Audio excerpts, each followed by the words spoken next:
Hi, everybody. I'm Love Coach Valerie Green from CoachValerieGreen.com. And this is the Soul Shaking Love online training. And I am so happy today to be joined by guest Angeline Hart. And Angeline Hart is also a relationship and love coach. And I'll tell you a little bit about her. Angeline Hart is a popular speaker and a relationship coach with a very unique perspective, which I'm excited about. Because although her focus includes helping her clients work through the jungle of dating, she builds towards success in long-term relationships. So she really works with both singles and couples. And primarily, though, she works with single women to attract men in a new and effective way. Because she helps women move away from this meat market mentality that we're caught in the online dating world, which I'm sure we're all familiar with, right? So Angeline says that today's media seems to encourage a surface approach based on appearances and, the sexiest man of the year or six-pack abs. And, some of the online dating sites encourage this, like, the swiping mentality. But Angeline goes deeper and looks at the basic characteristics of men, which I'm excited to talk about. She classifies men into 12 types using the names of different animals, which she calls Manimals, which is super fun. And each of these 12 types is based on what drives and motivates him. So for example, a shark is motivated to achieve financial success. And I can't wait to talk to you more about the different types. So you can find her on her Facebook group, Mastering the Art of Relationships, or read her Amazon best-selling book, Gorillas Make Great Lovers. So hi, Angeline. We're going to talk about how to stop settling and get a great relationship. So happy to have you. Great. That's wonderful. Yeah, that's my commitment. I have a mission to get people to move to great relationships, and let's all stop settling. I want the best, and I feel like I deserve it, and so do all of you. Exactly. And me too. And I really feel like I have it, and I know you do too. So let's help our listeners and viewers stop settling. And so the first question I have for you is, how do you know that you're settling? It's really interesting. That's a great question. I've been married twice, 20 years the first time, and now 25 years with my man who has become my perfect ideal man. And in my first marriage, I actually didn't know I was settling. I'm such a happy camper. I'm one of those people who makes lemonade out of lemons, and I always look on, for the silver lining. And I didn't really be honest with myself. I didn't really acknowledge to myself that I was unhappy, that I felt unloved, that I felt alone a lot of the time. And it wasn't until about 19 years into the marriage that something triggered for me, and I went, oh my goodness, I am actually not happy with this man. And I'd never really asked myself that. Wow. And my mother's a psychologist, and she never asked me, are you happy, honey? Wow. And so it's kind of learning how to be honest with ourselves. And it was, for me, the beginning of learning how to set boundaries that were about making myself my priority and realizing that I can't really be there for someone else if my own basket is empty. Wow. So it's an interesting thing that we oftentimes aren't aware that we're not happy and that we are settling. Yeah, exactly. And so what are some questions that viewers and listeners can ask themselves to tell if they are happy? Like, how do I know I'm getting my needs met is a question I get a lot. Okay, so one thing that we can ask ourselves if we want to know if we're with a good choice person for us, do I feel supported to be my best self? Or do I feel like I have to push and argue to get support for who I really want to be? Another question would be, do I feel like this person is critical of who I am or how I am? Or are they accepting of me and just help me in ways that I feel like I need to improve? Another question would be, how's the sex? sometimes when we don't feel close or loving or trusting or emotionally safe, it affects our sex life. Another question might be, how do I feel toward him? Do I respect him? Do I admire him? Do I want to brag about him to my friends? Yeah. Those are great things to ask yourself. And so then if someone realizes they are settling, then what can they do about that? Okay, so the first thing I want to say is don't run out and get divorced. And don't get in fights, and don't be arguing, and don't be criticizing the other person. Instead, look at yourself and say, what do I really want? What I wanted one of those relationships that I read about in the romance novels. I did. I wanted it to be like that, and I have that now.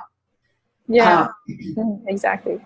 And so if I say, okay, so I'm not there, and like for instance with my first husband, his strength was finances. He had a lot of that shark that you mentioned a little bit earlier, but one of his weaknesses was the way that he handled his sharkiness, and that was by being penny pinching on every little penny, including to the point that out of the 20 years we were married, I think maybe I got Christmas gifts 10 of those years. And it happens that my love language is gifts, so this wasn't for me.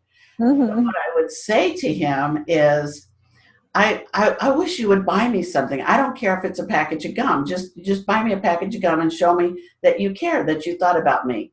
Well, I think he thought that was mostly a joke. And he didn't ever buy me that package of gum. And it got to the point where for Mother's Day, for instance, I'd go out and buy myself a gift.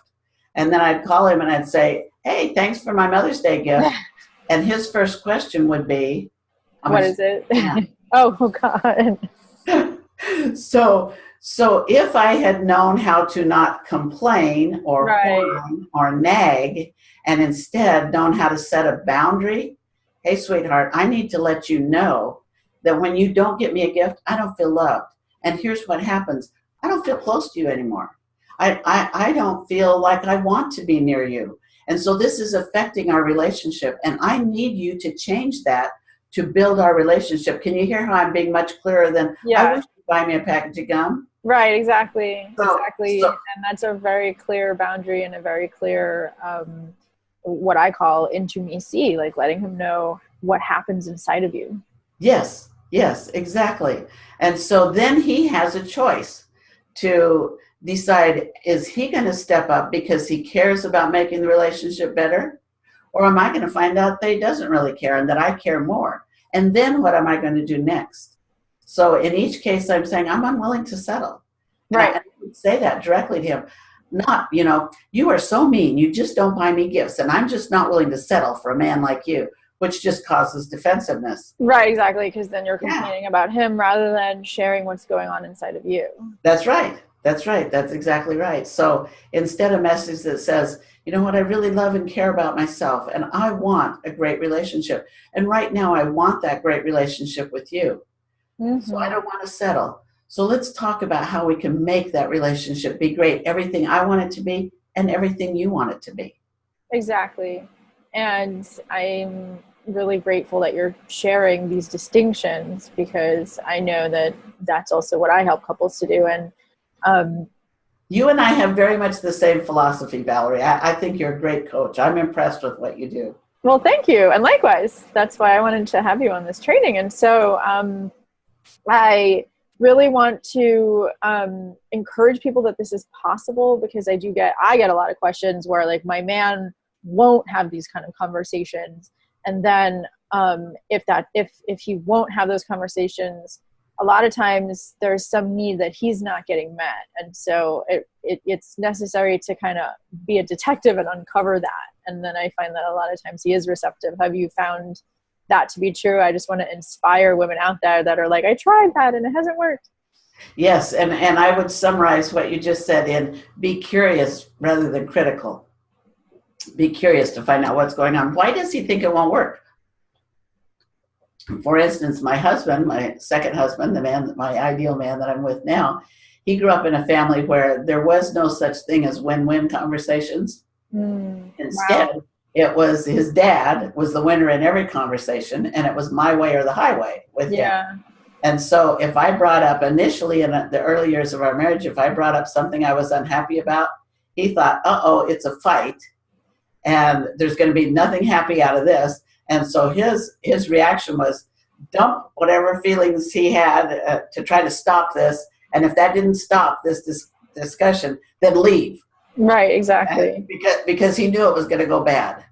And so and in my family, we discuss things and we work things out. And I'm like, what is with him? Why is he giving up running? And so to be curious until I understood him, and then to be able to reassure him, we can talk this through. We can work this out. I want to help you. I want to make sure that you're happy too. He'd never heard words like that in his life. Exactly. And those words and your attitude behind them and your sincerity really helps to quell his fears and opens up new possibilities. Yes. And new possible languages, because it's like learning a foreign language, and he needed to learn that. He didn't know it. That's wonderful. And it's so inspiring that he was willing to learn. Yes. So, so I want to speak to single women too. So why is it that you think that so many women are saying, I can't find any good men? Okay. Great question. And it's a little bit complicated. So I'm going to tell you a little story, if I may. I think bottom line, the women that can't find any good men have had a negative pattern in maybe their father was over controlling or abusive or negative or whatever. And so the pattern that they saw between their mom and dad, and maybe the pattern between them and their dad, that became embedded. It's in our subconscious. And that's the energy that we recognize when we go out there looking for a partner, even though we didn't like it and we didn't want it. Exactly. But it's familiar. Yeah, it's what's familiar. Exactly. And so the little story I want to tell you is that a couple of years ago, my husband bought a Prius car. I live in San Diego, and that's the iconic Southern California car. But before he bought one, on the hundreds of cars in the freeway at any given time, I couldn't have picked one out. I didn't know what they looked like. And now that he has one, it can be a Prius that's 3 lanes away, just passing behind another car, and all I see is the tail end of it, and I can recognize a Prius. Well, I can recognize a good man in a room of 100 men, and just looking around the room, because I recognize their energy. Exactly. And it's that energy. It's not their appearance. I mean, there can be a lot of nice suits out there and some great haircuts and maybe even those 6-pack abs that we're talking about. But it's the energy, and many women don't know that. In fact, most people don't know that we react and respond to energy. Right, exactly. We're attracted to, and we are attracted by different energies. So when I'm working with a client and I help her look at her negative patterns from the past, and we want to change those, as her paradigm shift happens in her mind, her own energy changes. She starts attracting healthier men because she's removed this old negative energy pattern from her history. She starts attracting naturally. They start showing up, and she starts seeing them. And I'll have women tell me before they work with me, I just don't think there are any good men out there anymore. I mean, if they are, they're already married or they're gay. Right, exactly. I've heard that. Yeah, and I'll say to them, you're going to be surprised, because when we go through this process, you're going to start seeing them. And so I had a woman who went on a cruise, a business cruise actually, shortly after we'd gone through this process. She texted me from her cruise, oh my goodness, I've seen 2 great men here, and they're both coming on to me. Yeah, exactly. Because then it's our energy that attracts them. Yeah, and our ability to recognize what we really want. Right, exactly. So that combination, and there are good men out there all over the place. Totally. That's how I've always met men, is just by knowing what I'm looking for and then going out and they show up. Yeah. And of course, there's other strategies that we teach people, but that's the basics of it. So right. How would you describe that positive energy if you could describe it to someone? Like, what does that kind of feel like, or what qualities? Well, that's a good question too. And I had a friend who'd been married and divorced, very attractive, and she'd been dating a lot. And she said that same thing. I just can't find any good men. And I said, I'll help you. And we went out to, this was a few years ago, when there was such a thing as singles bars, not just clubs. We went out to a singles bar, and I said, look around the room and tell me, who are you attracted to? And at that time, people were smoking, and so it's kind of dim and smoky in there. And she's looking, and she says, okay, well, that guy over there, and he's about 20 feet away. And I'm not kidding. I literally went, but I can see he's trouble from here. Yeah. And she goes, well, what do you see? Yeah. At that point, for the first time, that I understood that a lot of women don't know how to read men and what kind of energy they're putting out. Yeah, exactly. And so I started looking for a way to describe how to recognize a good man. And I said, well, let's see.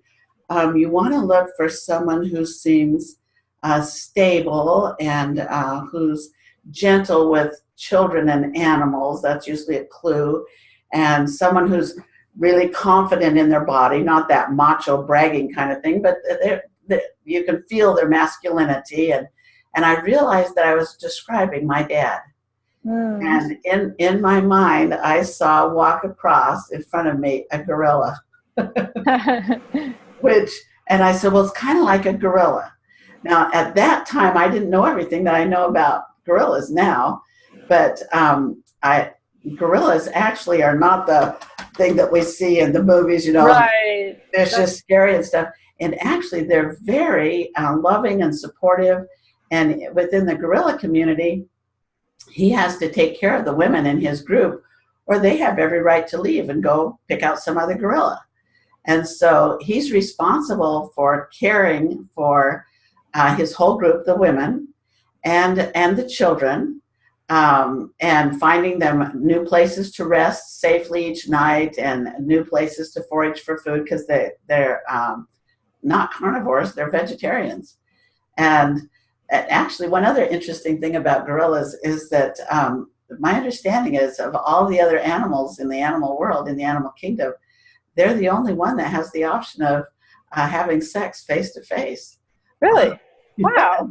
And they do sometimes. There's videos on YouTube of it. But so when I started describing as a gorilla, a masculine, caretaking, gentle male, women were able to relate to that easier than me trying to describe a man. Yes, exactly. And so the whole Manimal system grew from that, and it's easier to be able to get hold of saying what they're focused on, and gorillas are focused on relationships. You can go to my website, which is gorillalove.com, and read about the 12 different Manimal types, and you can take a free quiz to identify the Manimal type of any man in your life. It could be your father, it could be your ex, it could be the man you're currently dating, and it will help shift from just an emotional reaction to the man that will say you started dating, and you'll start seeing him in a little different way with your head and recognizing his characteristics. And you can take that quiz free as many times as you want to, about as many men as you want to. Exactly. It's such a empowering paradigm, because then you're actually giving people something tangible to hold on to, and it's fun. Yes, it is fun. Can you tell us in a short way, what are the 12 different Manimal types? And as you said earlier, it's all based on what they're focused on. So the sharks are focused on financial success. The gorillas are focused on relationships. The panthers are focused on artistic expression. My husband is a panther. The pandas focused on fun and friends. The wolf, sexual conquests. His way of feeling like a man and that he's a winner is, oh yeah, I got that one, and this one, and I know that one over there wants me too. The rhinos, the bodybuilders. You can go on and see there's 12. There's two that I encourage you to avoid, and that's rat and crab, and you can read more about them. And when you actually take the quiz, it won't just tell you that the man that you're taking the quiz about is a panda or is a shark or is a crab. It will actually tell you how much of each of those different types he is. So he may have a little tiny bit of crab, and he's mostly lion, which is the men who want to change and improve the world, like Martin Luther King. That's so beautiful. Yeah, I think my man's a cross between a lion and a gorilla. Yeah, that's a good man. Yeah, exactly. So yeah, I'll post the link to that quiz below your video so that everybody can access it, because it's fun and informative. And sometimes women, like a married woman, will say, she takes the quiz and she says to her husband that night, honey, I took this quiz about you today and I found out that you are a mix of primarily owl, which would be the intellectuals, owl and lion and panda. And he's like, what? What are you talking about? Yeah, right, exactly. Myself. And so I had to create another quiz, and it's called the Guy's Gorilla Quiz. So he can take a quiz. It's free to self-identify. And then what's fun is if they compare, she sees him this way, he sees himself this way. And so then they can talk about, oh, now why do you see me this or that or whatever? Exactly. And then you can have a fun conversation about it that right. is you're making it about animals is kind of removed. You're not like criticizing him or labeling him. It's just a fun way to play. And so then what do women do with this information once they find out their man's Manimal type? Well, of course, I hope they're going to work with me if they decide that he's got too much rat and crab and they need some help, or if they find out that when I'm actually working with a client, I worked with a woman, for instance, another very attractive woman. In fact, she had been an actress in Hollywood for a while, and she'd had disastrous relationships. And the time that she came to me, she was 40 and had never had a relationship that lasted longer than 2 years. And we do a process when I'm working with someone where we also identify your ideal type. So we did the quiz about the men in her past, and her ideal type, she wanted a lot of owl, the intellectual. She's a very intelligent woman. When we did it about all the men in her past, no owl. And so it woke her up to wanting to look consciously for the qualities that she actually really wanted, rather than just what she'd been going for, which was what everybody in Hollywood is, all the flashy six-pack abs, gorgeous hair, hot car, all of that stuff. That's what she'd been judging men by and dating them based on those appearances. And when she realized what she really wanted, she started looking for a little bit quieter, a little more solid, a little more thoughtful, intellectual man. Yeah, exactly. So you can discover what type of man you're looking for and then know how to recognize his characteristics. That's wonderful. Yeah, so I encourage everyone to take the quiz. And I'm curious, too, how you would tell our listeners, how do you really make a relationship hot and steamy in the long term so that the passion doesn't fizzle out? Okay, and people will tell you that, familiarity breeds contempt, and the longer you're together. I personally, this is my answer to that. I believe that true intimacy, and you talked about intimacy, that true intimacy is being authentic, being open and accepted for who you are, and loved and cherished for who you are. And that doesn't happen if I'm not showing who I really am. For instance, in my first marriage, I didn't show who I really was. I was instead showing my happy little camper face and not talking about what was really going on for me. And if I had been more in touch with myself and shared what was really happening for me, of, I don't feel loved when you don't remember to give me something for my birthday.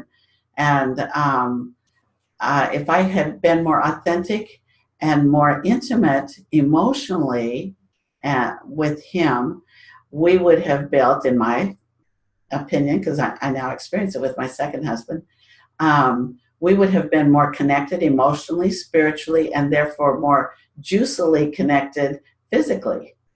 And so I believe that what really creates deep, long-lasting, increasingly juicy relationships is the increasing level of intimacy and authenticity in a relationship. Yeah, definitely. I fully agree with that. And I do think that each person has to also cultivate their own inner happiness, but not just pretend to be happy on the surface when you're not. Really be authentic as to how that's going and support each other and keep opening up. what's going on inside me, both the good and the bad, but both be committed to their own personal happiness and sharing that. So it's a little bit of a paradox, because it's being committed to cultivating your own happiness, but then sharing with each other your struggles and supporting each other. So for instance, if you are carrying with you depression, maybe from, I'll use my current husband, coming from the dysfunctional, emotionally abusive family that he did. By the way, I have his permission to share this information. So, but coming from that background, he carried within him a lot of negative emotion, and he couldn't just say, okay, I'm going to be happy now, it's all gone. He's had to work on and grow and learn how to think different thoughts and different self-talk, more positive self-talk, rather than the negative self-talk that had been programmed into him, so that he can be happier, and we can share a happier life. So it isn't, as you're saying, you're exactly right. It isn't just we both decide, oh yes, we love each other. It's also, I need to love myself and take care of myself, and he needs to love himself and take care of himself. Yeah, exactly. I mean, it's a both and. And what would you say to women whose husbands or partners have things like depression, or maybe they're chronically late, or some other program that some other problem that you want to change about him? And we always say we can't change the other person. So Right. what do you recommend? Okay, that situation? So depression, you mentioned two things, depression and chronically late. So depression. Right, those are obviously completely different Yes, scales. yes. So they're good to choose because they're so different. So the depression one is going to take probably a lot of work. It maybe take some therapy, may take a lot of effort, and he'll need to choose to change it about himself. Now, the chronically late one, I get to set a boundary for myself about that one, so that I can say to him, sweetheart, the last few times that we've gone to a movie, we got there after it had already started, and I don't really like that.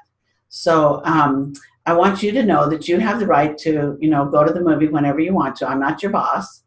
But I also want you to know that since I like to be there when it starts, if it comes 6 o'clock and that's the time we need to leave and you're not ready to go, I'm going to go ahead and go to the movie, and I'll save you a spot next to me for when you get there, but I don't want to miss the beginning. So can you see that I haven't bossed him or told him he has to change? Right, exactly. And that's very powerful, because you're still taking responsibility for yourself and not trying to change him.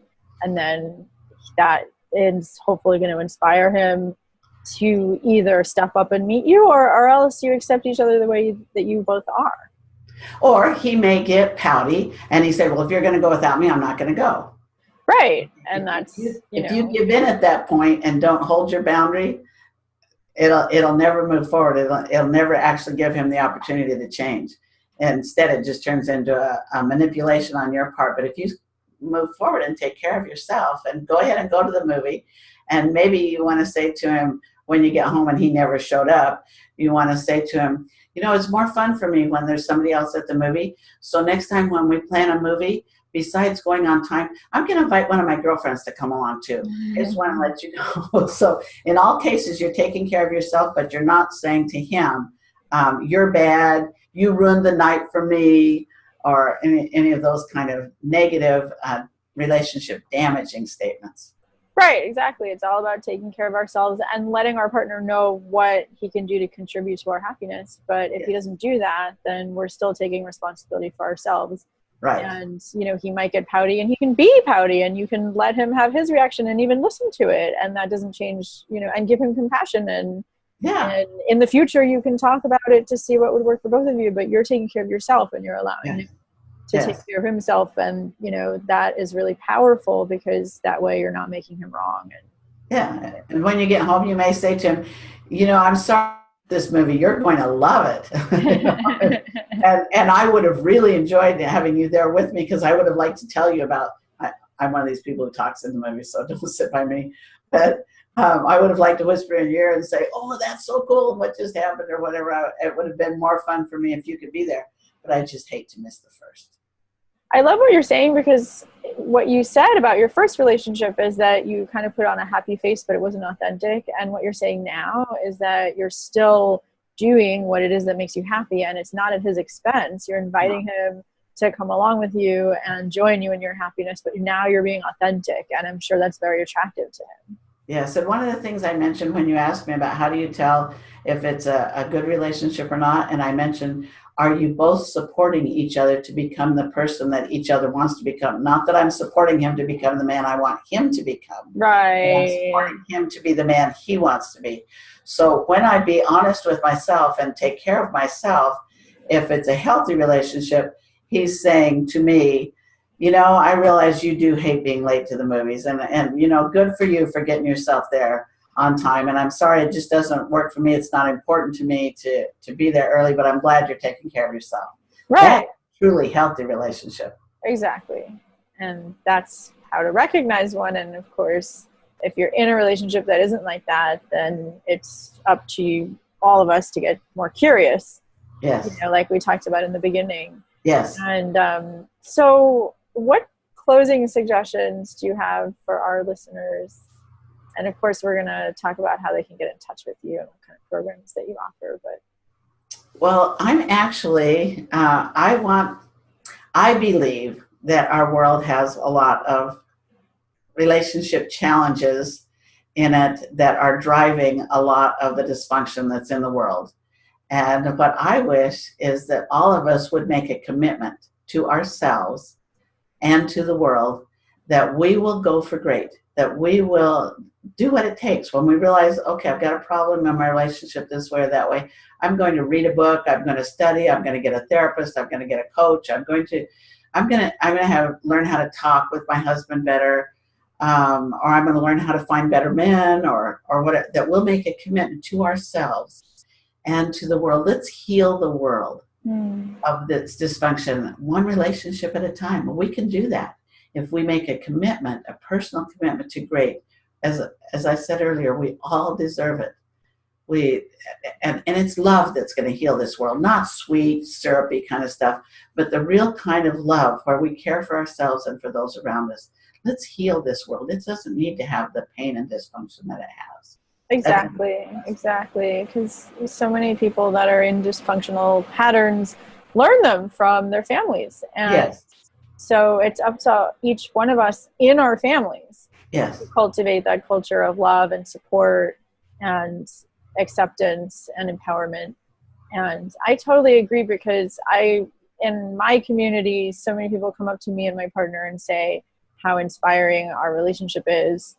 And all of us can know that the actions that we're taking inspire all of those around us. So it's not just for us, it's for all those whose lives we touch. Even to those who don't say anything to us, they observe. And so many people have not seen positive relationships, and so they don't really believe they exist. And so it's really important that people like yourself and I and all the rest of you listeners, as we improve our relationships, the people around us observe it, and they are affected by that more positive energy. And we can truly have that butterfly ripple effect on the world. We can improve the world. We can heal it. We can save it by our own personal commitment to going for great. Thank you. I think that's a message that everyone needs to hear in this point in history. Yeah. So what kind of programs do you offer, and how can people get in touch with you? Well, on the website, of course, they can go in and take the free quizzes. The program that I'd actually like to offer to your listeners, and this one's for your single women, is I have a program, and it's called Where to Find Good Men in 3 Easy Steps. And it's an online program, so they can do it when they want, and they can repeat it as many times as they want, and it's a fun program. The value of that program is $1,000. But if your readers will send me an email, Angeline@GorillaLove.com, and tell me that they want this program, Valerie, I would be happy to give that to any one of your listeners for $245. So that's a heck of a deal. That's incredible. Yeah. Definitely. And so you can take the Gorilla quiz for free. And then if you send Angeline an email, and I'll post her email address below this video too, and, take the quiz, read the emails, and then it's a wonderful gift that you're giving to do this course. And I'm sure after I've have to admit, I've only done part of the course. I took the quiz and I read some of your materials, but I found myself nodding and feeling, oh yes, every single woman needs to hear this to identify the right energy of the man for her, like we're talking about. So that's why I wanted to interview you and have everyone hear your inspiring information. Thank you. Thank you so much. Well, as I said, I think you and I have very similar philosophies. We have different approaches, and different people need different approaches, so that's fine too. But basically, we both want to see a lot more happy, loving relationships out there, and we're doing what we can to support that happening. Exactly. And so thank you everyone for listening and watching, and you can email Angeline at the email address below. And I just wish that everybody takes to heart that your relationships and the ways that you are interacting with people around you can be inspiring and have a ripple effect that really does send more love out into the world. Yes, yes. As you learn good relationship skills, they apply not just in romantic relationships, but they apply with your family members, with your children, with your neighbors, with your fellow employees, and so it just generally gives you a happier life. Well, exactly. And everything that you're accomplishing with others. So, the better you relate with others, regardless of who they are, it's up to each one of us to be authentic and relate to them in a way that is creative, rather than destructive. And if we do that, then it helps us accomplish everything that we want in our lives. Great. Great. So wonderful. So I wish everyone the best, and we'll see you again soon. Thank you for this opportunity. Truly a pleasure.